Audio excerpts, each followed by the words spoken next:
Shabbat Shalom, everyone. Today I want to talk to you about the Twitter and social media walkout that took place earlier this week. For 48 hours, hundreds of thousands of people across the world walked out of Twitter, Facebook, Instagram in a show of defiance against anti-Semitic behavior. We would no longer stand for it. We would walk away until the major social media companies would recognize that anti-Semitism should not be stood for. So I want to ask you though, is silence the correct response? Do we not simply give a platform to those who want to spew hatred, to say whatever they like with no consequences because there's no one there to say anything against what they are saying? Maybe we should have stayed there. Instead, we chose to walk away. Was that the right thing to do?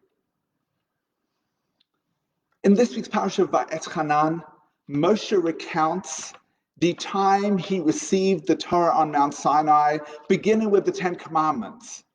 Now we all as a nation heard 2 commandments from God, and then the remainder, we said to Moshe, we cannot hear. It's too much for us. Please, Moshe, you listen to the commandments and we will take your lead. We will listen to the entire Torah from you. And God comes to Moshe, and Moshe gives the message from God, Heitivo asher diberu. It is correct that which they have spoken. Now, the Midrash says that the word Heitivo, we find it a couple of times in the Talmud.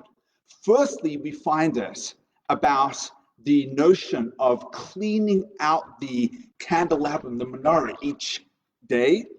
The word is mentioned in the Torah that the Kohen Gadol should clean out, laheitiv, to clean out, not just to improve, but to clean out yesterday's lights and place new lights for today. Another time we have it mentioned is regarding the incense, where it says that the ketoret must be heitev hadek. It must be pressed well. So there are 2 sages in the Medrash, Rav Chia bar Ada and bar Kapara. One says that the Heitivo refers to the candelabrum idea. The other one says that the Heitivo refers to the incense idea. What do they mean? So the difference between these 2 ideas when it comes to speech is that with the cleaning out, what we're doing is that only one voice should be heard. All other voices, the idea is, should be silenced so that we only hear Moshe's voice. That's the Heitivu. Clean out all of the other, and only Moshe's voice remains in conversation with God. All of the children of Israel were in conversation with God until now, but henceforth only Moshe would remain in conversation. Versus, what's the idea of the incense?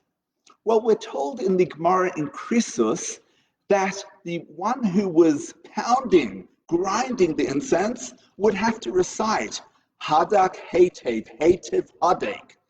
I am grinding it well grinding. Why? Says the Gemara, Mipnei shehakol yafer lebesamim, because the voice is good for the incense. In other words, and this wasn't the Kohen Gadol, the high priest who was grinding, this was simply a temple appointee. Anyone could be part of that process. Meaning to say that all voices, yafer, are good. But Moshe, or the priest, was the one who would finally take the incense and offer it on the altar. What happened when we said, Moshe, you speak, you listen to the message from God and convey it to us? We said, we don't need to be part of the conversation.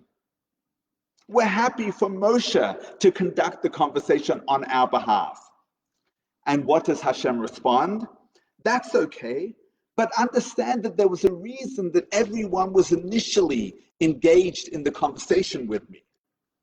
There are two approaches to understanding that Heitivo asher diberu, the goodness that with which we initially spoke, with which we initially conversed with God.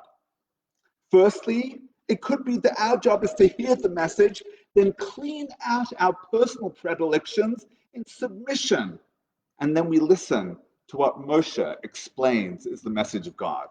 Or the other way is that Moshe represents the final voice. We're all part of that conversation. Hadak Heitev, the call, the voice is good, but Moshe is the one who finally offers the incense. What happened on Twitter this week?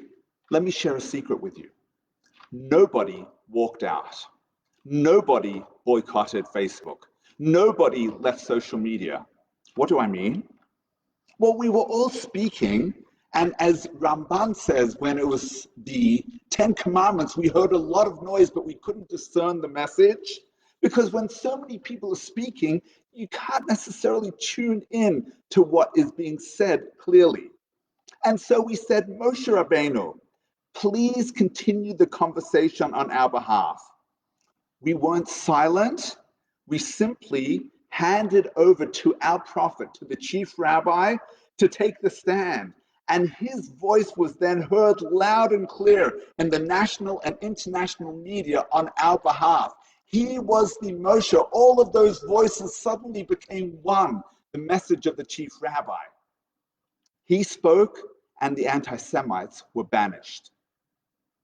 This is like the way that God created the world. There was so much spirituality. The Arizal, the father of Lurianic Kabbalah, explains. And so what God needed to do was to remove all of the loud voice and take one little ray of light. This concept is called Simpson. And this is what we did this week. We did Simpson. We removed all of that light so that it could be powerful in the voice of our leader. We must never walk away from a conversation, but sometimes we need to be prepared to turn to our Moshe Rabbeinu to make the strong, impactful statement.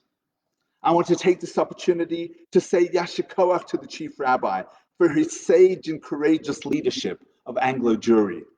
May the Almighty grant him many years of good health and nachas from all of us, his spiritual children. Shabbat Shalom.